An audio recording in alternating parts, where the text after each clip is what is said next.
And both of you, in your views, what do you think are the most significant lessons arising from the RAIB and TfL investigations and to improve tram safety going forward? Can I start by, I will answer that question, but I think that I've got to come back to the audit process. And we've got to look at this. I mean, this is 7 months after Sandylands. There's field work for an audit. And the conclusion is, TfL's management of drivers' hours of work and the roster design do not consider fatigue risk factors. This is 7 months after the fatal accident, or reference industry good practice. TfL's fatigue awareness training for managers and supervisors does not include factors that increase fatigue or how to recognize fatigue in others. And TfL has no formal process for determining when a fatigue risk analysis should be carried out or reviewed. This is what they found 7 months after the accident. These became then opportunities for improvement, and apparently there's a discussion about, well, one shouldn't hold them to the sorts of standards that would really deliver safety that are in the ROG 25 standards in the rail industry because it's not in their contract. And this, you know, so we can hear all this stuff about how, oh, it's much better now. The issue is not, has stuff been done that improves it? It is, what is the transparency? How could it possibly be that a report like that was still the situation 7 months after an accident? Second thing is, how could it be that, I mean, there's a senior executive from TfL says, and he's prepared to put it in an email, he's been given an assurance that it was well controlled. And without any investigation, we're now supposed to believe that that simply didn't happen because nobody has come forward and said that it happened. We do know that there was involvement in an audit, and I was on the board, presumably, to bring, you ask the question, what is normal about an audit process? I'll tell you, what is normal about an audit process is not a line executive responsible for a group or a division that has just had a catastrophic failure of some sort to be involved in an audit. That is not normal, not in financial services, not in industry, right? And we know it happened because everybody's very open about it.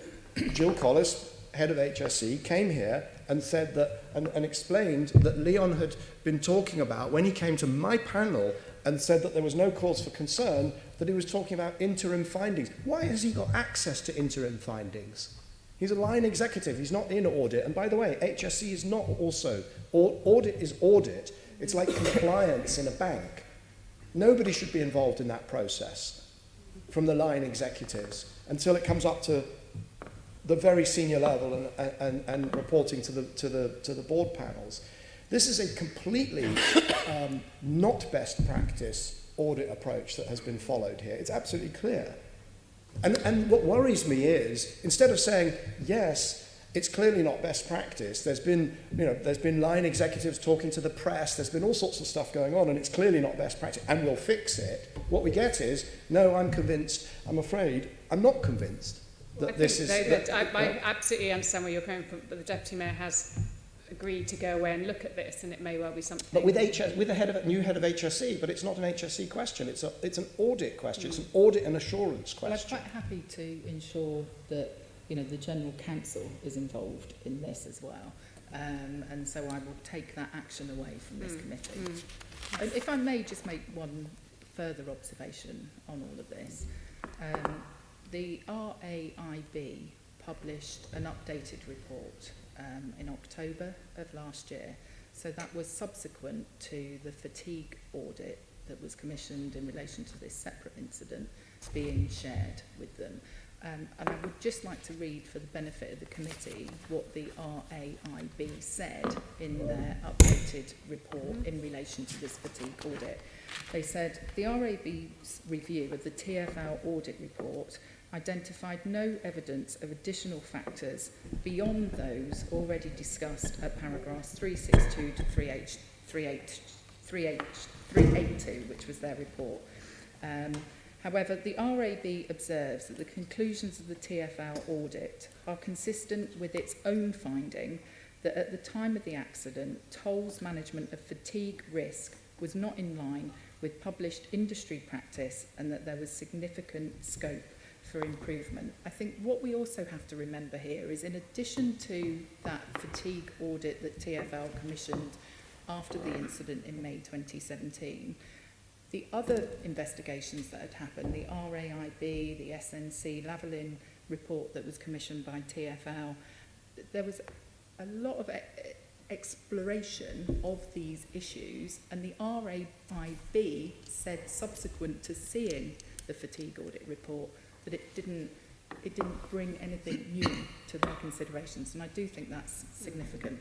I'd like to ask your question that you actually asked us, I'd like us to move on to that, because I'm with you. I mean, the audit thing we'll come back to and whatever, I'm sure, but I think there's something there for me, and I'm just thinking, when I used to be on the audit panel of the Metropolitan Police Authority, the unit was absolutely separate, and in fact the other MPA staff did not have a pass that would let them into it, and police, it was very, and they do the audit process for every other part of the GLA group apart from TfL. And I wonder whether it might be something you want to look at, because Julie Nosgrove and the team there are experts in this field, and it might be that a shared service might give us more confidence in it. But I'm just throwing that out there. Okay. But do you want to answer my question, which was, what are the most significant lessons learned from all of these investigations and the impact they're having now on tram safety? Well, I think the way I think about this is actually quite similar to the broad concepts that we've set out in the Vision Zero document that we published last year, because as an operator of transport services, you know, to make sure that whether it's the vehicles, the speeds, the behaviours in any form of transport is absolutely critical. And if you look at whether it's RAIB, SNC Lavalin, the fatigue audit, what's clear when it comes to the tram network is that actually there were some locations where we needed to reduce speed, where we needed better signage, where actually on the design of the tram itself, whether it was the windows or the emergency lighting, or whether it's automatic braking, that actually you have to ensure that the vehicle is as safe as it possibly can be. And that's some learning that we've also taken through to the work that we're doing with the bus safety standard. And again, you know, feeding into that is the safe speeds, around safe behaviour.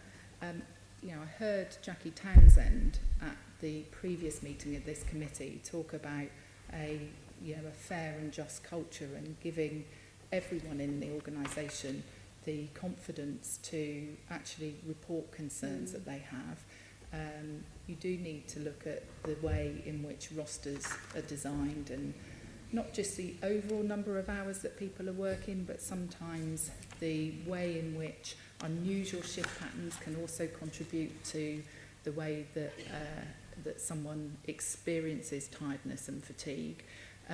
So I think that I think it's a reminder and a sort of call to action for the transport industry, that whether it's about safe vehicles, safe speeds or safe behaviours, you know, that has to be at the forefront of what any public transport authority or organisation you know, needs to be driving forward in. Thank you. Michael, do you want to add anything? I take away two things in addition to, I mean, there's a lot of, there's you know, 15 RAIB recommendations, and they're all good. I think the two things I would say, and in fact, to be honest, it's just one, is this point, well, it's the point about the just culture, because the solutions will not be technological, and especially when we start to talk about the buses. You know, there was just this long stream of fatigue-related incidents and you know, on the tram, and yet they didn't reach the top level within TOL. We know that. They certainly didn't reach any level or any meaningful level. They didn't reach the SSHR panel, I can assure you, and they didn't reach the management at TfL, who are commissioning the services. And it turns out that the culture down at the garages and the depots was completely hostile to somebody coming forwards and saying, look, I think we've got a problem here. And so, yes, of course, we have to improve the trams, and we'll talk about the bus safety stand and so on. But you will not ensure safety by having a bunch of very tired drivers and then shining infrared in their eyes, and then disciplining them if they don't behave like machines. These are not machines, they're people, and they have to be treated like people, and it starts with respect. The other part, and I'm not sure if it's related, I think it probably is related, that I take away from this, I'm sorry, it's transparency. You can't have a just culture if you then don't have the transparency. And that I'm still grappling with that, because I've got so many unanswered questions. And the transparency is, of course, there's this whole thing about the, who and which day and so on, and who said. Well, I still love to know who said that there was a clean bill of health and those sorts of things. So there are questions about the transparency, but I think that they go across also. Just it links to the just culture, because it's all about, if you've got drivers who are hostile, resentful because they're being treated so badly, and yet senior executives are not aware of that even, then that's also a transparency issue. And there's the just culture is how it plays out in a garage, but it also needs to have this communication so that, the idea that the head of safety from TOL would sit here and say there was nothing that raised any alarms at senior level. I've got the quote here somewhere, and I could probably find, here we go, hang on a second. Adrian Jones, he said, I became safety director in 2015, and that was fairly early. There were not any indicators that would certainly come up at group level that would highlight a cultural issue. I mean, that's extraordinary when we now know what was actually going on.